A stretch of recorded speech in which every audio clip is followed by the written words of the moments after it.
Matin Sud Radio, 7h-9h, Patrick Roger.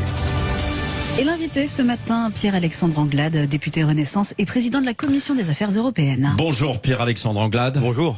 Nouvelle démission d'un ministre sous Emmanuel Macron, l'affaire McKinsey, les contradictions au sein de la majorité, les députés travaillent-ils trop? Et puis l'Ukraine, comment avancer avec le pays qui s'enfonce dans la guerre et l'hiver? Il y aura une résolution demain à l'Assemblée nationale, on va en parler avec vous, alors que vous êtes justement en charge de la Commission des Affaires européennes. Alors Caroline Cayeux a eu raison de démissionner à cause d'un patrimoine sous-évalué. Que vous inspire ce départ? Ça démontre que les systèmes de contrôle de notre vie publique, de nos responsables, de nos ministres, de nos parlementaires fonctionnent. Puisque si il n'y avait pas eu la HATPV, donc la Haute Autorité pour la Transparence de la Vie Publique, eh bien ce patrimoine sous-évalué n'aurait pas été découvert. Et donc moi je note que depuis quelques années, nous avons renforcé les contrôles sur les élus, sur les ministres, sur les parlementaires. C'est une bonne chose parce que c'est un devoir d'exemplarité. C'est ça en fait. On a un devoir d'exigence et d'exemplarité évidemment renforcé par rapport aux Françaises et aux Français. Et on nous demande à nous élus, quand on arrive à l'Assemblée nationale, moi c'est la deuxième fois que je suis élu, eh bien de déclarer de remplir une déclaration d'intérêt et de patrimoine et de la remplir correctement. Et donc il semblerait que Madame Cayeux ne l'ait pas fait. Elle a pris la décision elle-même. De quitter le gouvernement. Elle avait pris un risque, quoi. Je ne sais pas, je ne connais pas les dessous de l'affaire. En tout cas, si elle estime devoir quitter le gouvernement, c'est qu'il y a manifestement une déclaration qui a été mal remplie. Mais moi, je trouve que tout ça est bon au fond pour la transparence, qui est une volonté d'une partie des Françaises et des Français d'avoir des élus qui déclarent correctement leur patrimoine. Oui. L'affaire McKinsey, alors qui dit vrai? Bruno Le Maire reconnaît des abus et des dérives, mais Olivier Véran, lui, ne sait pas ce que ça veut dire. Qui dit vrai donc dans cette affaire? Je ne sais pas qui dit vrai. Ce que je sais, c'est que dans des situations de crise, dans des situations de tension, comme a pu être le Covid, c'était, je crois, normal que l'État puisse avoir recours à des prestations extérieures pour pouvoir venir l'aider, le renforcer dans des moments de grande tension. Quand il s'agissait de mettre en place la vaccination, souvenez-vous, l'hiver 2020-2021, quand nous avons commencé à vacciner les Françaises et les Français, on a été rapidement accusé de prendre du retard par rapport à nos voisins européens et par rapport à nos voisins allemands. Eh bien, pour développer la vaccination, eh bien, la rendre plus rapide, la rendre plus efficace sur le terrain pour que chacune et chacun puisse y avoir accès, il a été fait par exemple appel à un cabinet extérieur comme nos voisins allemands ont pu le faire, comme d'autres pays européens ont pu le faire. Donc, moi, je crois que la question de tout ça, c'est de trouver le bon équilibre. Il ne faut pas avoir un recours excessif. Ah, le bon équilibre, c'est qu'il y a peut-être eu alors des abus. Mais peut-être que Pierre-Alexandre Anglade, non ? Il y a des règles. Oui. Et tout ça est encadré, donc il ne faudrait pas laisser penser à nos auditeurs que l'État signerait des contrats à son bon vouloir avec tel ou tel cabinet. Il y a un système de tourniquet où chaque contrat est passé successivement avec différentes entreprises. Donc on ne fait pas les choses comme on veut. Il y a des marchés publics à respecter. Oui. Donc il y a pas de, ne laissons pas penser qu'il y aurait des abus ou des excès comme j'ai pu l'entendre, mais peut-être qu'il faut renforcer l'État, les moyens de l'État pour avoir moins recours à un certain nombre de ces cabinets extérieurs. Le problème, c'est qu'il y avait peut-être aussi, mais alors là, c'est l'enquête qui le dira, le PNF, qu'il y a peut-être eu de la part en fait de chez McKinsey, peut-être un petit peu plus de connivence avec Emmanuel Macron. Moi, je ne crois pas. En tout cas, je ne partage pas cette analyse-là, mais non, mais savez, il y a une enquête, il y a une information judiciaire qui est ouverte. C'est une bonne chose. La justice est indépendante. Nous sommes en état de droit. Si des associations qui décident de porter plainte estiment que c'est nécessaire et que par ailleurs la justice estime que c'est utile d'ouvrir une information judiciaire, à elle de faire maintenant son travail. Oui. Le privé n'a pas le contrôle sur le pouvoir exécutif en France parce que c'est ce qui est répandu à travers, bien sûr, ces cabinets, quoi. Non, très souvent. Il faut sortir de cette logique. Vous savez, moi, ça fait maintenant 5 ans et demi que je suis député puisque j'ai été réélu en juin dernier. Quand vous êtes parlementaire, vous travaillez avec votre équipe, vos collaborateurs parlementaires, vous travaillez avec les administrateurs qui sont des fonctionnaires de l'Assemblée nationale pour élaborer les rapports quand vous êtes rapporteur. Vous faites vos amendements vous-même, vous êtes pleinement indépendant. Moi, j'ai jamais vu le début du commencement d'un cabinet de conseil venir voir les parlementaires pour X ou X raisons. Donc il faut être, je crois, ne pas verser dans les fantasmes et puis en même temps expliquer ce que sont ces cabinets qui parfois viennent prêter un concours extérieur dans des situations exceptionnelles. Alors oui, mais concours extérieurs, et s'ils le font bénévolement ou pas, dans le cadre en fait des campagnes, c'est là où il peut y avoir quand même un petit problème, quoi. Il y a deux choses différentes à ne pas mélanger. Quand vous faites une campagne présidentielle, moi j'ai participé à 2 campagnes présidentielles. Ouais. Quand vous faites une campagne présidentielle autour des candidats et des candidates, c'est valable pour Emmanuel Macron, c'est valable pour Jean-Luc Mélenchon, c'est valable pour Marine Le Pen, c'est valable pour tous les candidats à l'élection présidentielle. Vous avez des Françaises et des Français de la société civile qui viennent apporter leur concours dans des groupes de travail divers et variés, qui veulent apporter de la réflexion, trouver des idées. C'est comme ça que ça fonctionne aussi la politique. Et il se peut que parfois, effectivement, il y ait des personnalités qui travaillent dans des cabinets qui, sur leur temps bénévole, tôt le matin, tard le soir, apportent un concours et viennent apporter des idées. Et après, ils auront des contrats peut-être. Non, parce que ça fonctionne pas comme ça. On n'est pas dans une république bananière. On est dans une république où il y a des règles. Et je crois que le gouvernement est extrêmement scrupuleux sur ce point. Ils le font comme ça bénévolement, sans avoir d'arrière-pensée. Vous savez, il y a des dans une campagne présidentielle, il y a des centaines de personnes qui s'engagent, des centaines de personnes qui s'engagent et qui viennent pour proposer des idées. Et moi, je n'ai jamais vu de retour de manivelle pour un service rendu. Oui, Pierre-Alexandre Anglade, vous êtes député Renaissance. Est-ce que les députés travaillent trop? La question est posée très sérieusement parce que la présidente de l'Assemblée nationale réunit aujourd'hui les présidents de groupe pour évoquer ces questions, parce que séance à répétition, horaires de nuit, amendements par centaines, certains seraient proches du burn-out. Qu'est-ce que vous constatez? Vous avez été réélu député. Ouais.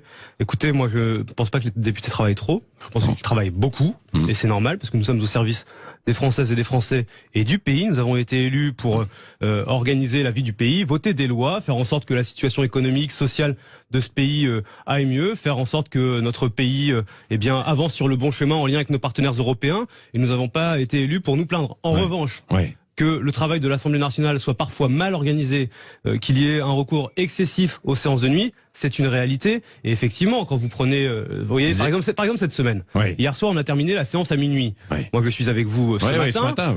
On va reprendre. Vous allez faire une petite sieste cet après-midi. Non, je ne crois pas parce qu'on a des réunions toute la journée. Mais vous voyez, on va reprendre les questions au gouvernement à 15h. Avant ça, on a des réunions de groupe. On va avoir la séance jusqu'à minuit ce soir. Et puis la séance jusqu'à minuit mercredi. Et puis la séance jusqu'à minuit jeudi. Donc tous les soirs de la semaine, nous allons terminer à minuit. Oui, mais moi, je pense que il y a au fond assez peu de parlements qui fonctionnent comme ça, à travailler la nuit de façon chronique. Je dis pas si c'était une fois de temps en temps, pourquoi pas. Mais là, c'est de façon chronique. Donc, je ne pense pas qu'on travaille trop. Je pense, en revanche, que le travail parlementaire est mal organisé et c'est sur ça qu'il faut travailler. Ok, il faut travailler. Mais bon, tous les députés, dernière question autour de ça, tous les députés ne sont pas obligés d'assister à toutes les séances. On voit bien que l'Assemblée n'est pas toujours pleine, quoi. Oui, mais vous aurez remarqué que les Français ont fait le choix au mois de juin dernier d'une Assemblée nouvelle, avec des équilibres politiques moins marqués. Et donc, chaque amendement est débattu dans une bataille pour l'emporter qui n'a jamais été aussi âpre. C'est-à-dire que la majorité n'a plus de majorité absolue, les oppositions ne sont pas non plus majoritaires, et donc il y a des débats qui sont extrêmement vifs, qui exigent la participation soutenue de tous les députés. C'est-à-dire qu'autrefois, vous pouviez avoir un système de roulement quand vous étiez à la majorité, mais là, vous êtes obligé d'être tout le temps dans l'hémicycle, et donc pour certains, cela semble difficile. Pierre-Alexandre Anglade, encore un mot aussi. La station RTL annonce ce matin qu'Elisabeth Borne veut aller vite sur la retraite à 65 ans. C'est incontournable selon vous ou pas? Écoutez, nous aurons la discussion ce matin, ce qui est en réunion de groupe à l'Assemblée nationale. En tout cas, ce qui est certain, c'est qu'il faut une réforme des retraites. C'est un engagement que nous avons pris devant les Françaises et les Français, que le président de la République Emmanuel Macron a pris devant les Françaises et les Français qui lui ont fait confiance au mois d'avril dernier. Donc il y aura une réforme des retraites. Après, sur les paramètres de cette réforme, sur la durée de cotisation, sur l'âge de départ légal à la retraite, rien n'est encore décidé à ma connaissance. Nous allons avoir la discussion ce matin en réunion de groupe entre les différents groupes. Et moi, ma conviction, c'est que nous devons avoir cette réforme parce que aujourd'hui, notre système n'est plus à l'équilibre. Si nous voulons être capables, de continuer à payer les pensions, avoir un système par répartition auquel nous sommes toutes et tous attachés, il faut faire cette réforme, ce qui impliquera de travailler un petit peu plus dans la durée. Oui, vous êtes président de la Commission des Affaires européennes à l'Assemblée nationale. Cette semaine, vous avez déposé, et elle sera étudiée, une résolution qui affirme le soutien de l'Assemblée nationale à l'Ukraine. Qu'est-ce que ça veut dire précisément? C'est quoi? C'est le soutien du peuple français au peuple ukrainien.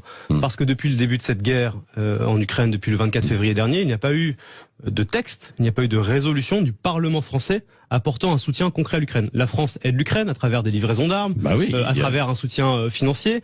Elle participe aux sanctions européennes qui sont décidées avec nos partenaires européens, mais nous n'avons pas formellement apporté un soutien symbolique au peuple ukrainien. Nous appelons dans cette résolution à poursuivre les livraisons d'armes, nous appelons à poursuivre les sanctions, nous dénonçons la stratégie de terreur mise en place, voulue, pensée, conçue par le Kremlin à l'égard du peuple ukrainien. Et donc c'est d'abord un geste de solidarité, mais c'est aussi un message que l'on envoie au Kremlin. Oui. Et aussi au peuple ukrainien en disant la France sera jusqu'au bout aux côtés de l'Ukraine. Oui, mais Pierre-Alexandre Anglade, est-ce que vous pensez avoir une majorité en fait sur ce texte et en tout cas ou une quasi-unanimité parce que j'ai l'impression qu'il y a des discussions et que tout le monde n'est pas prêt à la voter. Vous avez raison de dire que dans la classe politique française, il existe encore beaucoup de soutien à Vladimir Poutine. Que ce soit Marine Le Pen ou Jean-Luc Mélenchon, le Rassemblement National ou la France Insoumise. Attendez, ce sont des soutiens à Vladimir Poutine ou ce ne sont pas forcément des soutiens complet à Zelensky. Il y a peut-être une nuance, quoi, non? Moi, je vais vous dire, quand vous dites dans une phrase que vous condamnez ce qu'il se passe en Ukraine, mais que dans la phrase suivante, vous dénoncez les livraisons d'armes, vous dénoncez les sanctions européennes, cela n'est pas être dans la nuance. Cela revient au fond à abandonner l'Ukraine aux mains de Vladimir Poutine. Et vous savez, Jordan Bardella avait dit à un moment donné, le Rassemblement n'entretient pas de lien avec la Russie. Mais le Rassemblement national fait pire que ça. Le Rassemblement national soutient la Russie de Vladimir Poutine lorsqu'il s'oppose aux livraisons d'armes et lorsqu'il s'oppose aux sanctions européennes, encore la semaine dernière au Parlement européen.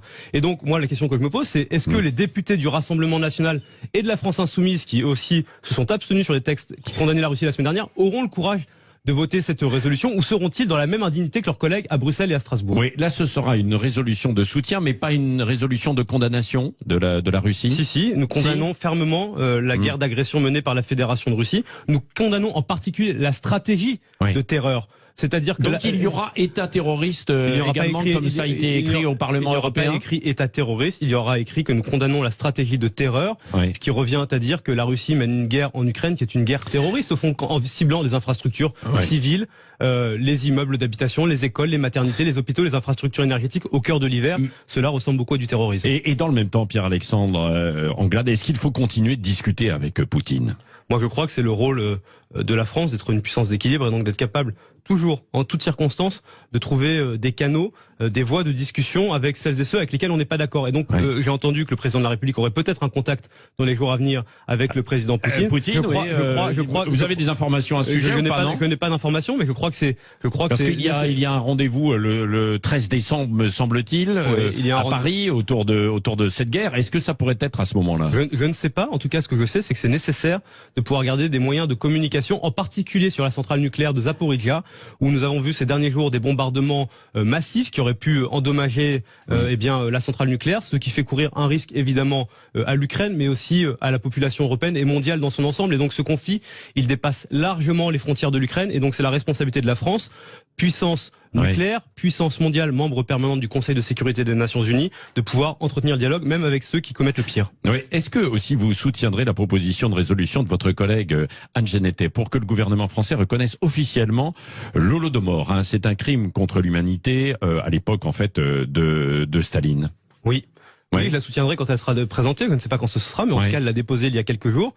Et effectivement, il y a cette grande... C'est Zelensky qui a demandé et nous suivons. Comme nous sommes allés, je suis allé en Ukraine avec Anne Genetet. Nous avons rencontré le président Zelensky. Et dans la longue discussion que nous avons eue, nous l'avons rencontré 1h30, parmi les nombreuses choses, il a parlé effectivement de cette grande famine organisée, et beaucoup de pays européens vont reconnaître ce crime commis par Staline à l'époque à l'encontre de la population ukrainienne. Le Bundestag va le faire dans quelques jours, et moi je crois que ce serait de bon ton que la France fasse de même. Oui, un dernier mot, puisque vous occupez des affaires européennes, mais les affaires étrangères aussi à l'Assemblée. Ce qui se passe actuellement en Chine, vous pensez que le pouvoir peut vaciller autour de sa politique zéro Covid?